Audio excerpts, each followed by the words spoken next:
شريك له إله الأولين والآخرين وأشهد أن محمدا عبده ورسوله المبعوث رحمة للعالمين.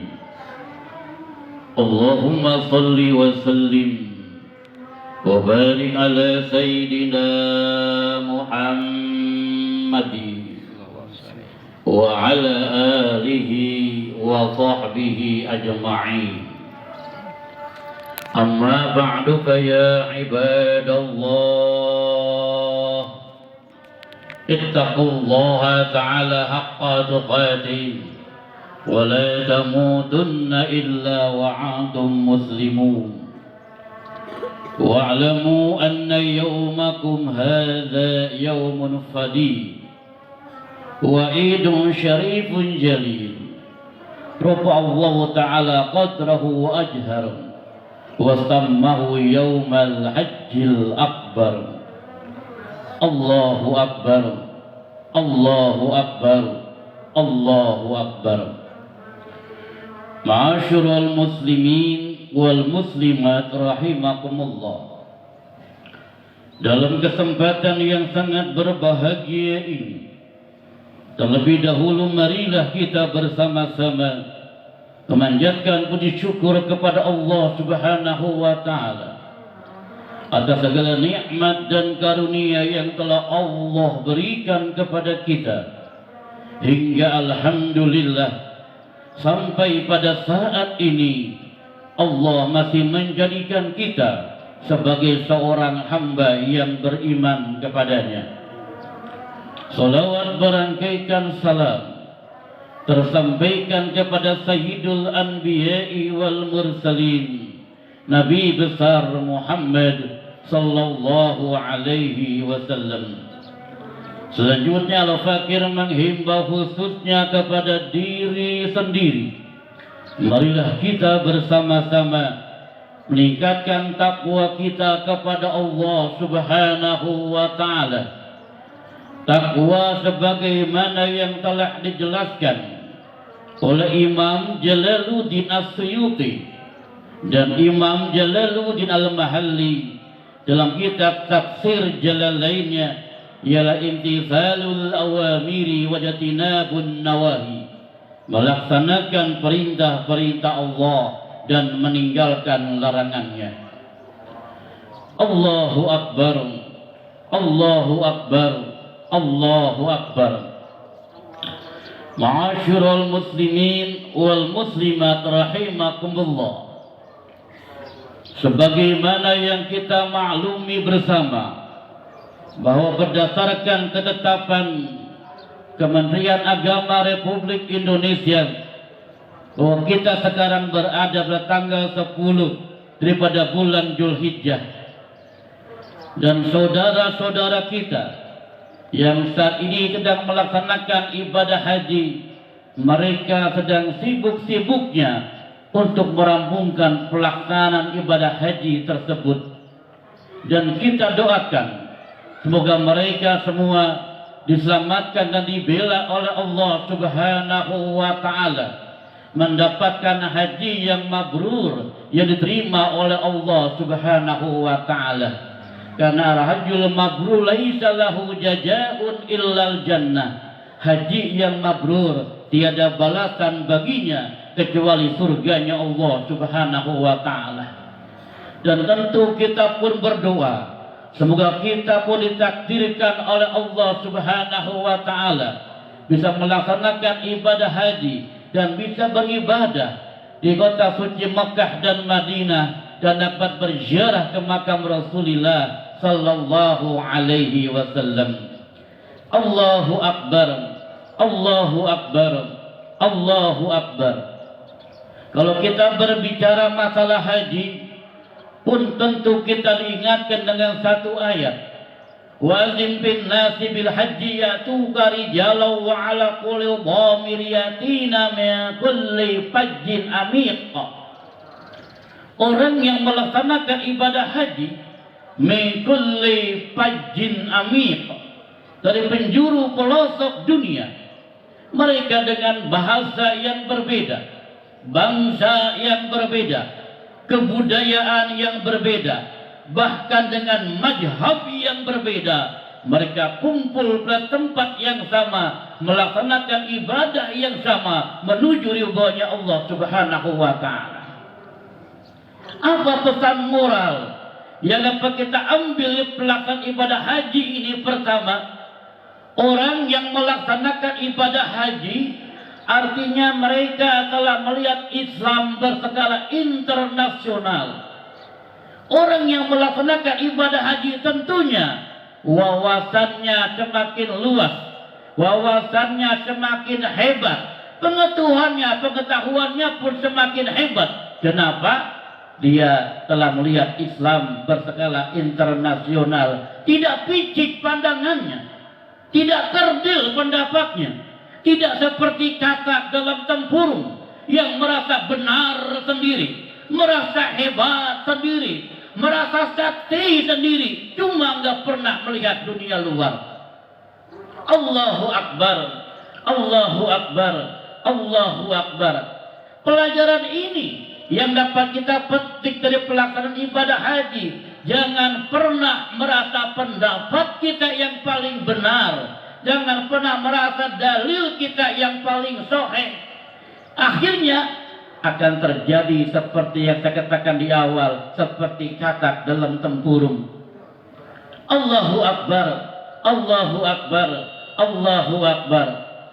Kalaulah dikatakan perbedaan ubudiyah di antara kita tidak sama, justru ikhtilafu ummati rahmatun. Perbedaan pendapat di kalangan umatku merupakan rahmat.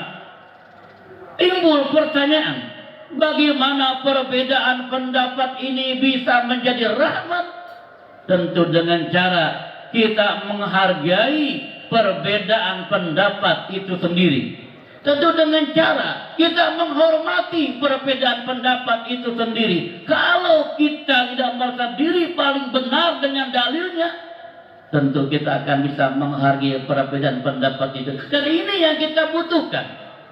Mari saya ambil satu contoh bagaimana akhlak kita untuk melihat perbedaan pendapat di antara kita. Pertama, Imam Syafi'i, beliau berfatwa salat subuh menggunakan kunut. Imam Ahmad bin Hambal berfatwa salat subuh tidak pakai kunut. Saya akan mengatakan siapa yang salah dan benar. Saya hanya ingin menyampaikan bagaimana akhlak menyikapi perbedaan pendapat. Suatu hari Imam Ahmad bin Hambal berziarah ke makam Imam Syafi'i. Datang waktu subuh, salat subuhlah beliau beserta para jemaahnya. Apa yang terjadi? Ketika Imam Ahmad bin Hambal salat subuh, dia menggunakan kunut, padahal fatwanya salat subuh tidak pakai kunut. Selesai, diprotes oleh para jemaahnya, ya Tuan Syekh, Anda berfatwa kepada kami salat subuh tidak pakai kunut. Lalu mengapa tadi Anda salat subuh menggunakan kunut? Sungguh mulia jawaban beliau. Apa jawabannya? Ihtiraman li Syafi'i, menghargai pendapatnya Imam Syafi'i. Subhanallah. Mereka ulama besar, hafal Quran, hafal ribuan hadis, punya fatwa berbeda, tapi mereka menghargai perbedaan pendapat itu sendiri. Subhanallah, subhanallah. Ini akhlak yang mulia. Karenanya sangat kerdil kita di tempat ini, di daerah kita. Kalau merasa pendapatnya saja yang paling benar, orang yang berbeda dalil dengannya dianggap salah, dianggap sesat, dan seterusnya, sungguh tidak bijak menghargai perbedaan pendapat. Contoh yang kedua, lebih dekat lagi.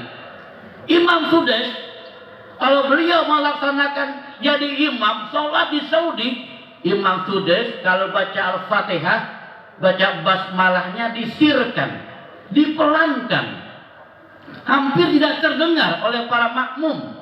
Tetap baca basmalah, cuma disirkan Imam Sudais. Tapi suatu hari beliau diundang di Masjid Istiqlal. Imam Sudais pun menjadi imam.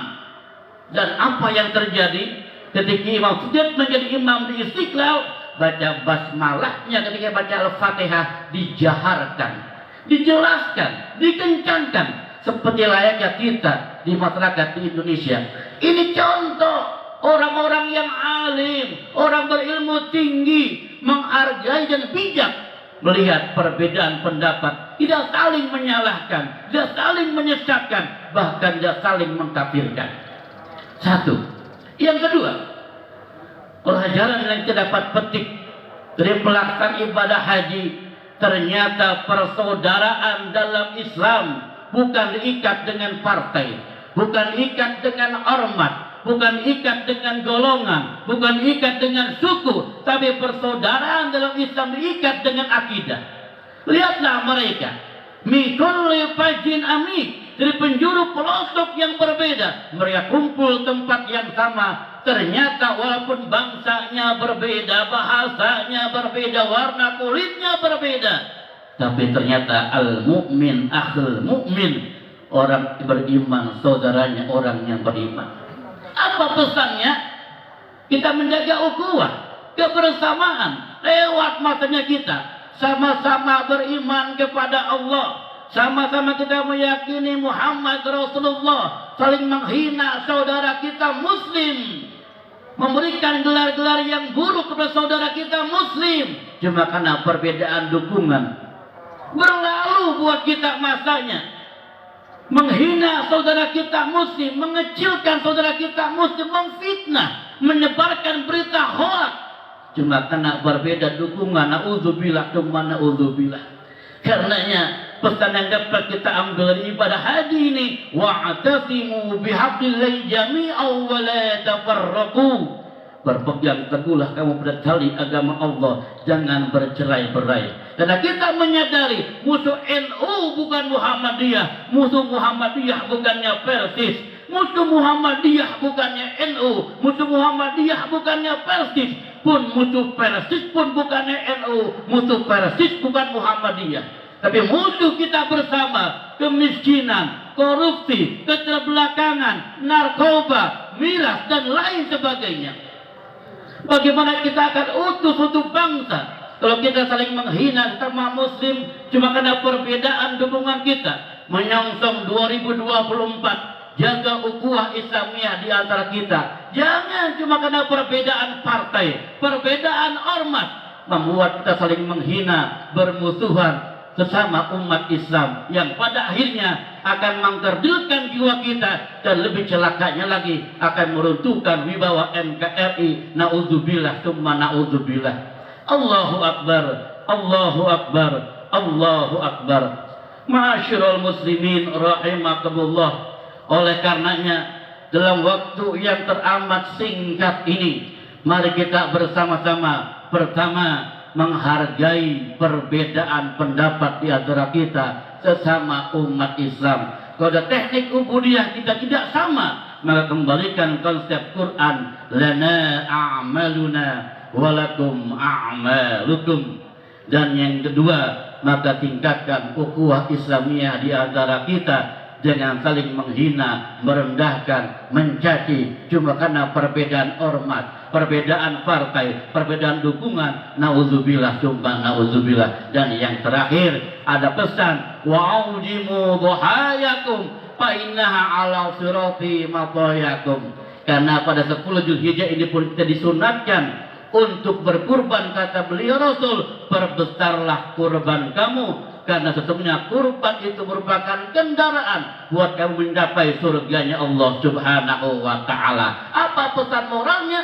Secara syariat kita diperintahkan membeli hewan kurban berbentuk sapi, onta, kambing, domba. Tapi hakikatnya kita diperintahkan menyembelih nafsu hewaniyah yang ada di antara kita semua ini. Siapa saja yang telah mampu menyembelih nafsu hewaniyahnya, maka dia akan menjelma menjadi malaikat-malaikat yang berwujud manusia. Tapi siapa saja yang jiwanya dikuasai dari nafsu hewaniyah, ulaika kal an'am bal hum adall. Mereka hina seperti binatang, bahkan jauh lebih hina daripada binatang itu sendiri. Na'udzubillah, summa na'udzubillah. A'udzu billahi minasyaitonir rajim. Bismillahirrahmanirrahim. Inna a'tainakal kautsar fasholli li rabbika wanhar. Inna syani'aka huwal abtar. Barakallahu lakum bil Qur'anil azim. Wa nafa'ani wa iyyakum bima fihi minal ayati wa dzikril hakim. Wa taqabbal minkum tilawatahu innahu was-sami'ul alim. Aqulu qouli hadza fastaghfiruh innahu wal ghafurur rahim. Allahumma salli ala sayyidina Muhammad wa ala ali sayyidina Muhammad.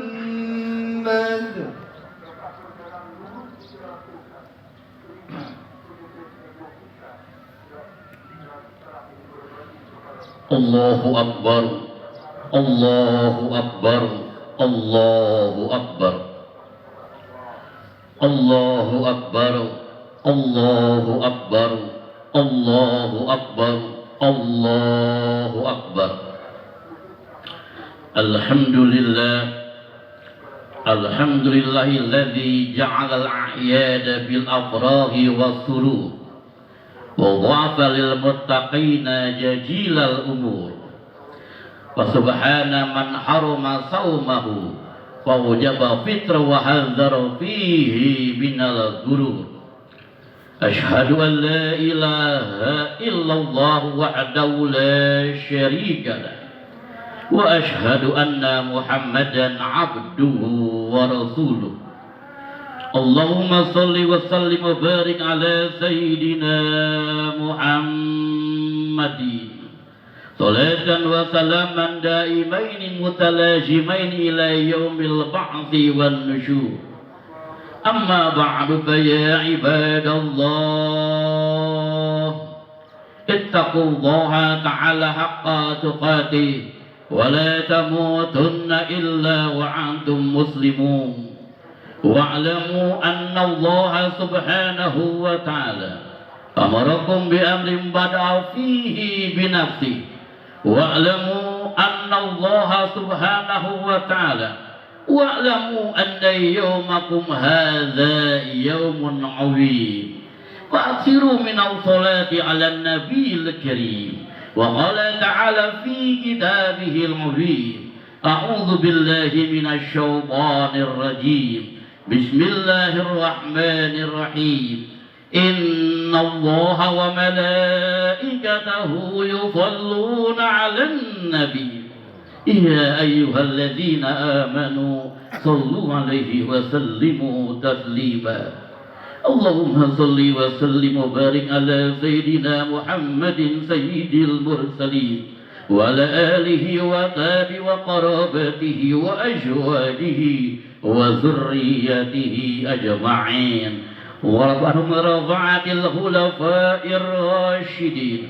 سيدنا أبي بكر وعمر وعثمان وعلي ولبقية صحابة التابعين التابعين وما تبعهم بإحسان إلى يوم الدين ولينا معهم برحمتك يا أرحم الراحمين اللهم اغفر للمسلمين والمسلمات والمؤمنين والمؤمنات الأحياء منهم والأموات إنك السميع قريب مجيب الدعوات يا قاضي الحاجات اللهم ya Allah di pagi hari ini kami duduk bersimpuh di hadapan-Mu ya Allah dengan segala noda dan dosa kami dengan kesalahan dan kealfaan kami ya Rabb ampuni dosa-dosa kami semua ya Allah ampuni dosa-dosa kami semua ya Rahman